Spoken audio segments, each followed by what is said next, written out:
satu zuriat dari kerajaan benua. Yang saya muliakan Tuan Profesor Dr. Insinyur Johar Arifin Besi, tokoh adat Melayu yang tak perlu saya sebutkan lagi, tadi sudah panjang lebar disebutkan. Yang saya muliakan Bapak Subandi, pengurus dari Bakti beserta rombongan yang berhadir, sekaligus para profesor, kami ucapkan selamat datang dan merupakan sanjungan bagi kami atas kehadiran tuan-tuan sekalian.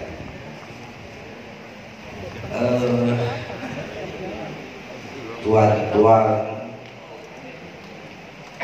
para panitia pembekalan yang satu persatu telah tiada, dan saya yakin arwahnya masih melihat apa yang hari ini yang dia tinggalkan dengan negeri ini.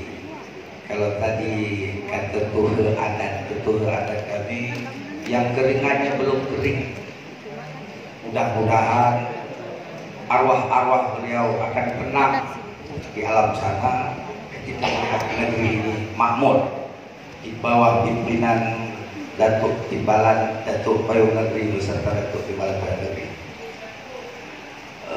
Yang saya muliakan, pejabat-pejabat negeri yang berhadir memenuhi jemputan majelis, selamat Puan telah berjaya mendapat gelar doktor. Mudah-mudahan ilmu ini bermanfaat baik sebagai diri sendiri maupun bagi masyarakat Tamyang. Mudah-mudahan ilmu ini dapat menjadikan masyarakat Tamyang menjadi insan yang akhlakul karimah. Amin. Yang saya muliakan, ini tak terhafal lah saya tadi. Ada Tuan Juanda, tadi sudah disampaikan oleh Datuk Timbalan, yang merupakan hari ini wakil pimpinan DPRK Aceh Tamyang, yang sebentar lagi beliau akan hijrah, nak merebut apa yang ada di provinsi, dia bawa pulang ke negeri Tamyang ini. Alhamdulillah, mudah-mudahan semua rekan-rekan akan hadir, akan mendukung untuk niat baik tersebut. Ada tamu satu orang lagi yang juga merupakan kehormatan kami, Tuan Dr. Hafiz Hasanuddin Bajo. Kami persilakan Pak berdiri. Beliau ini adalah mantan Kepala Dinas Pendidikan Provinsi Aceh yang hari ini akan hijrah juga ke Senayan, tapi bukan DPR RI, DPD. Nah, yang kami muliakan juga sudah bergelar Datuk anugerah dari Sultan Langkat, Datuk Sri Hamdan Sati, yang juga adalah Bupati Aceh Tamyang periode kedua, hari ini juga akan hijrah ke Senayan untuk melanjutkan apa-apa yang kemarin itu belum selesai. Nah, ternyata membangun Tamyang ini tak harus jadi pimpinan nomor satu di sini, di mana juga kita bisa membangun. Yang kami muliakan, tuan-tuan dan puan-puan, para jemputan yang berhadir, mohon maaf bila ada yang tak tersebut dalam sarahan saya hari ini. Baiklah, tak tahu dari mana saya harus mulai, karena sudah semua tadi bercakap tentang Melayu. Sebenarnya tadi saya nak cakapkan, saya nak berbicara tentang eksistensi adat Tamyang ini dalam memperkokoh syariat dan adat. Karena hari ini masih banyak pertentangan, perselisihan paham dan perselisihan pandang antara syariat dan adat. Maka kita akan paparkan apa-apa yang telah berlaku. Tapi terima kasih kami sekali lagi kepada Bapak Timbalan Payung Negeri yang tadi sudah menyambut baik tentang kehadiran Mak Meta. Kami belum mampu membuat komitmen dengan pemerintah, begitu Dato'. Jadi kami baru membuat komitmen terhadap diri sendiri. Takut komitmen kami nanti salah, terima salah, pahami salah, tangkap. Akhirnya akan menjebak kita pada sebuah kemunafikan. Kalau munafik lain cakap, lain buat, jelaslah sudah kelihatan. Tapi kalau lain cakap di mulut, lain di hati, tak satu yang tahu. Ini yang kami hindari. Tapi insya Allah, apapun persepsi hari ini tentang Mak Meta, dengan kehadiran Tuan dan Puan hari ini akan dapat memberi pencerahan. Seperti apa yang telah disampaikan oleh Tentu Hadan Abang kami tadi, Ketua Sahrul Amri, bahwa Mak Meta tak punya kewenangan secara eksternal. Kewenangannya hanya secara internal. Jadi tak ada siapapun yang perlu meragukan tentang kewenangan itu. Tapi Mak Meta hadir karena tanggung jawab. Tanggung jawab terhadap kondisi nilai-nilai yang sudah bergeser. Tentang falsafahnya saja pun masih banyak kita yang keliru. Nanti saya akan beranjak memikirkan apa sebenarnya tamiang itu. Sudah tamiangkah kita ini? Sementara kita pun masih malu memakai baju tamiang. Sementara kita pun belum pandai memakai baju tamiang. Artinya kita masih bayi di negeri kita sendiri. Masih perlu ditata, masih perlu ditata bagaimana memakai kostum tamiang itu yang sebenarnya. Jadi tak perlu kita terlalu jauh mempersoalkan hal-hal yang belum substansi. Ada hal-hal yang substansi yang ada pada diri kita. Sudah tamiangkah kita hari ini? Kalau sekedar berbahasa tamiang, banyak semua orang di tamiang ini sudah latah dengan bahasa tamiang. Lampiran hamba saya pun orang Batak campur Minang. Kalau Pak Profesor dengar, tamiang asli bahasanya.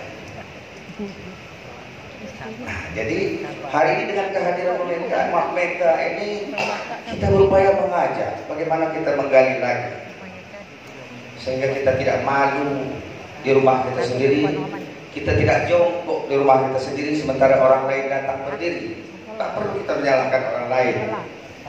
Kita sudah disampaikan, Mak Meta mengajak semua etnis-etnis yang ada di negeri ini supaya membangun peradabannya, supaya membangun adatnya, agar negeri Pucuk Suluh ini menjadi negeri yang beradat dan beradab. Jadi kehadiran Mak Meta bukan sebuah pengkotakan, tapi sebuah stimulan memacu terhadap orang-orang tamiang yang hari ini hanya menyebutkan ketamiangannya, tapi belum paham. Ini mohon maaf Bapak Datuk Timbalan Negeri, saya salah satu yang membidani Kasih Pakul Setia Mati. Mungkin para pejabat negeri juga belum tahu apa Kasih Pakul Setia Mati. Tuan Guru Profesor dari Malaysia mengatakan, kalau negeri ini nak berjaya, bangunlah lewat budaya. Kasih Pakul Setia Mati akan budaya masyarakatnya. Lahir dari roh dan tumini kita membangun negeri ini tidak dengan serta-merta muncul. Ada roh di sana, ada kehidupan bersama, ada kehidupan saling tolong menolong, ada rasa tanggung jawab. Tepukan ikan sama dipilih, tepukan di batang sama dijelas. Ini muara dari Kasih Pakul Setia Mati. Hilang mencari mati bertanam. Ini muara dari Kasih Pakul Setia Mati yang menjadi tanggung jawab, yang mewujudkan rasa tanggung jawab. Bukan tanggung jawab pada pemerintah, tapi tanggung jawab bagi masyarakat yang sendiri. Maka saya katakan tadi, kehadiran Mak Meta adalah milik masyarakat tamiang. Tak ada milik siapa-siapa. Maka atas kondisi ini, Mak Meta berusaha mensosialisasikan, mengajak orang-orang yang cinta dengan negerinya dan perlu kami sampaikan. Orang-orang yang hadir di atas pentas tadi adalah orang-orang yang atas kerelaan dan kerelaan hatinya datang. Mereka tahu tak ada gaji di tadi. Mereka tidak diajak. Mereka mendaftarkan diri, saya mau ikut, saya hadir ikut. Maka orang-orang tua tadi, orang-orang yang paham dengan sejarah bagaimana perjalanan masyarakat Tamyang ini, sehingga terketuk hati agar tidak terjadi putus tali tempat bergantung, patah rantai tempat berpijak. Artinya ketika orang-orang tua kita sudah tak ada lagi, sama siapa lagi kita nak bertanya, sama siapa lagi kita nak minta petunjuk. Nah, kalau kondisi ini sudah habis, maka terjadilah sekali air bah kalau kata orang Melayu, sekali air sebar kalau kata orang Tamyang, sekali tebing beralih kalau kata orang Tamyang, sekali tepian beralih kalau kata orang Melayu. Maka sekali zaman berputar atau masa berputar, sekali adat bertukar. Saya nak cakapkan apa bertukar itu supaya tidak memberi interpretasi yang keliru. Sekali air bah, air banjir ketika besar itu diterjangnya tebing, hingga tebing itu bergeser. Tak tahu lagi kita di mana yang batas kita punya, yang mana batas kita punya. Demikian juga dengan ada, nanti saya akan jelaskan tentang konsep di mana pemilih pijak. Di situ lagi justru ini akan menjadi tantangan besar bagi adat negeri ini sendiri. Tapi nanti saya akan jelaskan. Jadi adat bertukar itu tak tahu siapa punya nadi yang kita pakai.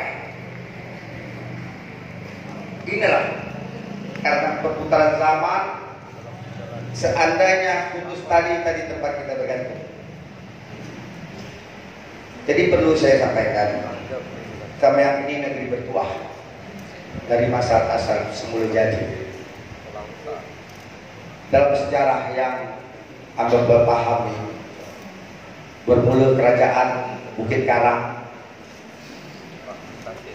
berubah menjadi kerajaan Tamyang yang ditabarkan oleh Pucuk Suluh, karena beliau merupakan raja yang sakti, yang kebal dengan Niang, maka disebutlah dengan Deniang. Tadi saya lupa, mohon maaf, zuriat dari Karang juga berhadir. Salam takzim kami kepada para zuriat Karang. Kalau dari kehidupan muda tadi saya sudah sampaikan. Jadi Pucuk Suluh, raja yang pertama menambahkan Tamyang di abad ke-12, 1190. Beliau sudah menetapkan negeri ini dengan perkembangan yang maha dahsyat, memperluas dengan perjalanan, dengan pergantiannya sampai pada abad ke-14 diperintah oleh Raja Buddha Sedia yang masih dipengaruhi oleh kekuasaan Aceh. Maka beliau dia angkat menjadi Raja Tamyang, Raja Islam Tamyang terhadap adat. Ketika Sultan Iskandar Muda memerintah Aceh, dia membawa putri dari Pahang yang di kemudian hari dipersuntingkannya menjadi istrinya yang bergelar dengan Putri Pahang, mendudukkan keberadaan adat ini pada proporsinya, sehingga lahirlah falsafah adat Pak Po Temerhum, hukum Pak Syahpara, kadang Pak Putra Pang, resam Pak Laksmana, sama dan identik dengan apa yang ada terjadi ketika lahirnya raja-raja ini. Ketika raja berkembang kerajaan di Tamyang ini, maka kehidupan kerajaan itu dengan beradat penuh besar. Lahirlah falsafah Raja Sukat Sipan, Imam Empat Dusunan, rakyat genap mufakat, penggawa sejahtera. Jadi roh ini sudah mengajar kita untuk tidak jadi pengkhianat. Sudah diwariskan roh-roh kebersamaan, roh-roh kerjasama, roh-roh solidaritas. Raja yang punya pertimbangan terhadap segala hukum, imam yang punya pertimbangan terhadap sah tidaknya hukum. Ketika adat Pak Po Temerhum ini berkembang, para ulama menetapkan sebuah falsafah yang kemudian menjadi hadis maja, isbadi adat dengan syarak. Artinya tak ada perlakuan adat lagi yang bertentangan dengan syarak. Apa yang telah disampaikan oleh Datuk Subandi tadi, orang Melayu adalah orang Islam. Tak ada orang Islam yang menjalankan adat di luar kaidah syariat Islam. Makanya Mapmeta mengumpul para mufti, ulama untuk mendudukkan persoalan syirik bid'ah pada persoalan pemahaman. Kami minta nanti fatwa-fatwa ini supaya tidak keliru dalam menafsirkan. Inti yang perlu saya katakan, orang Melayu adalah orang Islam. Orang Islam tidak akan pernah menjalankan adat ini bertentangan dengan syarak. Nah, kalau ada, ini kan warisan yang perlu kita luruskan. Saya tidak menafikan Datuk, karena masih ada juga Benduri Tolak Bala hari ini hadir untuk Panglima Laut. Saya sudah berbincang, ada dua prosesi darat dan prosesi laut. Tapi itu bukan wilayah dari Mapmeta. Ada ulama-ulama yang punya retorika dan kemampuannya sendiri, bukan melarang, tapi bagaimana memberi pemahaman bahwa akidah adalah akidah. Tidak sesuatu yang umum akan membatalkan sesuatu yang khusus. Tidak tradisi itu akan membatalkan akidah. Tapi bagaimana akidah itu, bagaimana tradisi itu disesuaikan sejalan dengan kemampuan akidah. Apa yang saya sampaikan bertitik tolak pada karakter masyarakat itu sendiri yang dibangun lewat budaya. Bagaimana kita memahami masyarakat suatu daerah. Saya kutip teori interaksionis simbolisme dari Figer. Untuk memahami sebuah masyarakat itu bukan pada strata sosialnya. Apakah dia sarjana, apakah dia doktor, apakah dia bupati, apakah dia pejabat-pejabat negeri yang lain, dan bukan juga pada peranata sosialnya. Apakah dia dari raja, apakah dia dari bangsawan, dan bukan pada institusi-institusi lainnya, tapi terletak pada aksi. Sejauh mana kemampuan masyarakat itu mampu hidup dan bertahan hidup dengan adat dan hukum adatnya. Di sini orang akan melihat masyarakat itu, karakter masyarakat itu, kondisi masyarakat itu. Bagaimana kita katakan masyarakat itu masyarakat Melayu kalau memakai baju Melayu pun dia belum paham? Bagaimana kita katakan masyarakat orang Tamiang kalau memakai baju Tamiang pun masih malu? Jadi ini salah satu simbol bagaimana memahami masyarakat itu dari aksi, bukan dari sebuah slogan, bukan dari sebuah komitmen, tapi dari sebuah perilaku. Itulah tujuan adat. Bagaimana membentuk tatanan masyarakat itu sesuai kaidah-kaidah yang diwarisi, yang berlaku lewat tunjuk aja yang diwarisi oleh Datuk ini gitu. Hal ini sesuai dengan apa yang dikatakan oleh Profesor Dr. Alex ini. Kebesaran suatu suku bangsa itu tak dilihat dari berapa jumlah populasinya, tak pula dilihat berapa jumlah besar negerinya, tapi dapat dilihat sejauh mana kemampuan masyarakatnya hidup, bertahan hidup dalam menjalankan adat dan hukum adatnya. Nah, kita bisa bertanya pada diri kita sendiri, sudahkah kita menjadi suku Melayu yang besar di rumah kita sendiri? Sudahkah Tamiang ini menjadi suku Melayu yang besar di rumahnya sendiri? Karena Tamiang ini adalah merupakan suku Melayu yang ada di Aceh. Maka kemarin apa yang diragukan oleh Datuk Timbalan Negeri, saya kebetulan ke Banda Aceh, ada pelatihan sehingga tempat Pak Batul Zaman itu kan diragukannya. Maka saya kembalikan keraguan itu pada beliau untuk mengawal peradaban Aceh ini yang pintu gerbangnya ada di Tamiang. Ketika peradaban Tamiang ini rusak, maka peradaban Aceh juga akan rusak di mata masyarakat. Maka Meta hadir atas rasa tanggung jawab. Tema kami yang kami buat adalah merawat, menjaga, menggali dan melestarikan adat budaya Tamiang. Tidak mengusik institusi-institusi lain, justru akan memberi kontribusi sehingga negeri ini benar-benar menjadi negeri yang beradab, negeri yang beradab, yang muaranya akan menciptakan negeri yang berakhlakul karimah. Adab adalah nilai tertinggi dari segalanya. Ilmu bukan ukuran untuk menjadi orang berakhlakul karimah ketika adabnya rusak. Keberkahan ilmu juga ada pada adab. Maka kalau terjadi huru-hara di negeri ini, ada apa sebenarnya? Sudah beradab banyak kita. Kalau berilmu, hampir semua hari ini kita berilmu dengan sejajar detail yang sudah kita susun. Tapi ketika kita melupakan syariat, adab ada di depannya. Menginterpretasikan adab juga masih kita bersimpang siur. Ada yang mengatakan inilah adab. Memuliakan tamu itu adab yang paling tinggi. Orang Tamiang itu tak ada pun gula di rumahnya, nyelinap dia meminjam gula di sebelah untuk memuliakan tamu yang datang. Tak ada tamu yang datang itu membawa gula ke rumahnya, kita minum bersama Tuhan. Ini adab. Oh iya. Ini ketinggian moral. Diatur di dalam syariat. Halus ya. Jadi ini yang salah satunya harus kita rajut kembali kebersamaan.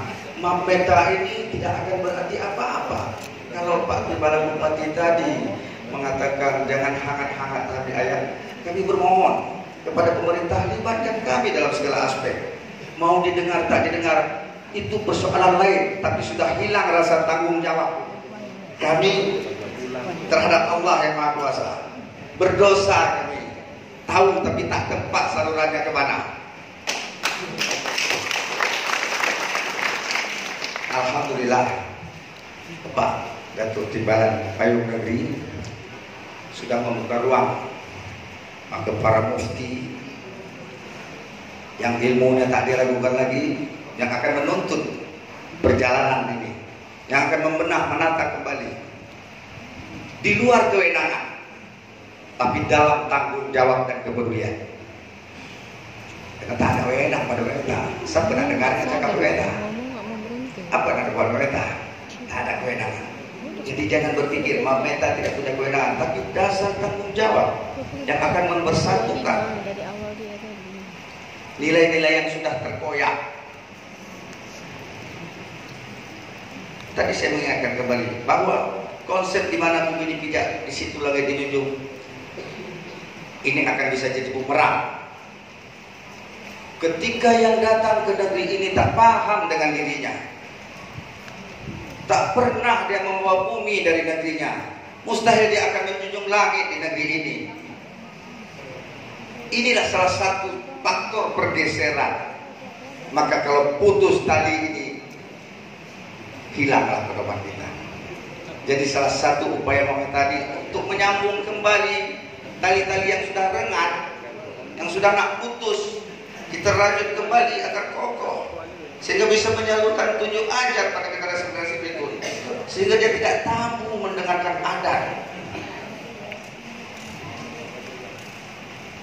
Adat itu kan bagian daripada adab. Tadi sudah disampaikan, orang yang tak beradab sama dengan tak beradab. Uang yang tak beradab macam kapal tak berkemudi, ikut sajalah arus.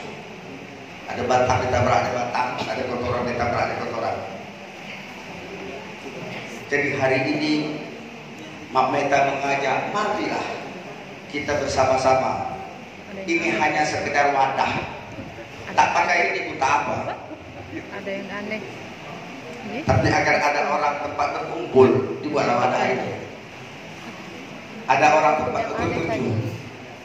Maka saya katakan tadi, Mapeta ini adalah wadah rumah saja.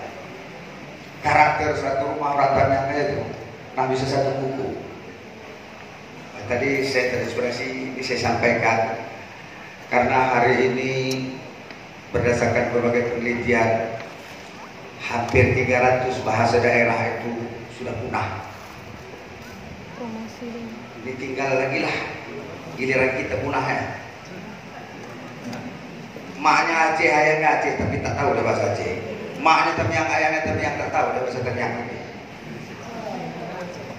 Muang suku ya, bunga bangsa, kata orang tua mah. Kata-kata ini kami, muang suku bunga bangsa, muang adat tumpang nak kau, muang biak kau nak hina. Jadi kita hadir untuk membangkit maruah, untuk membangkit derajat kita kembali. Bahwa kita orang-orang Melayu adalah orang-orang yang berbudaya, bahwa kita orang-orang Melayu adalah orang-orang yang beradat. Kita masih bisa berdiri tegak secara internasional. Bahkan bahasa Melayu merupakan cikal bakal dari bahasa nasional. Kenapa pula kita malu dengan bahasa sendiri? Insya Allah, Datuk, dalam 2 bulan ini kamu saya selesailah. Meskipun tak sempurna. Promosi. Mudah-mudahan Bapak Timbalan Payung ini berkenan untuk memberi masukan terhadap bahasa Tamiang. Banyak bahasa tak kita paham lagi. Saya salut pada orang Jawa. Bahasa Rewang itu sudah susah kita berubah. Jangan karena anak-anak yang tua pun tak tahu dia apa Rewang itu dalam bahasa Tamiang. Rewang. Inilah bunga bangsa teh.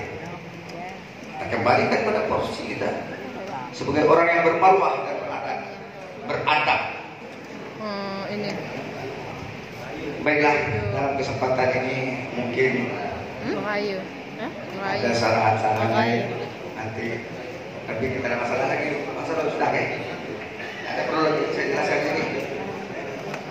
Sedikit yang mungkin ada istilah-istilah yang belum familiar di kalangan kita orang Tamiang. Tadi saya lupa Datuk Payung Negeri. Datuk Payung Negeri ini dah gelar jabatan tertinggi. Dulu raja, sekarang tak ada raja, bupatilah sebagai penggantinya di dalam pimpinan negeri ini. Maka Datuk Payung Negeri itu bukan pada personel bupatinya, tapi pada jabatannya. Timbalan Datuk Payung Negeri itu juga bukan pada personelnya. Besok kalau Tengku Isapuddin berganti, tapi mudah-mudahan jangan berganti dulu Datuk. Tetap Datuk Timbalan Payung Negeri. Orang lain nanti ketika turun berbeda dengan Datuk Hamdan yang ditabalkan oleh Kesultanan Langkat. Makanya Datuk Payung Negeri ini tidak ada penabalan, yang ada pengukuhan, dikukuhkan untuk sebuah jabatan. Hari ini belum. Siapa yang punya kewenangan mengukuhnya? Karena tak ada lagi raja. Di Aceh berbeda mungkin dengan Melayu yang lainnya. Sudah kembali pada adat. Maka tuhe-tuhe adatlah yang punya kewenangan untuk mengukuhkan ini. Tingkat menabal itu perlu kami kaji kembali. Apa yang harus perlu ditabal? Jangan salah tabal. Menabalkan kepada seseorang itu untuk membawa berkah. Ya Pak Hamdan, mudah-mudahan Pak Hamdan akan membawa berkah menjadi DPR RI ke depan dengan gelar Datuk. Baiklah, tuan dan puan, mohon maaf hamba kalau terlajak cakap dari apa yang telah saya sampaikan. Tapi banyak yang hamba sampaikan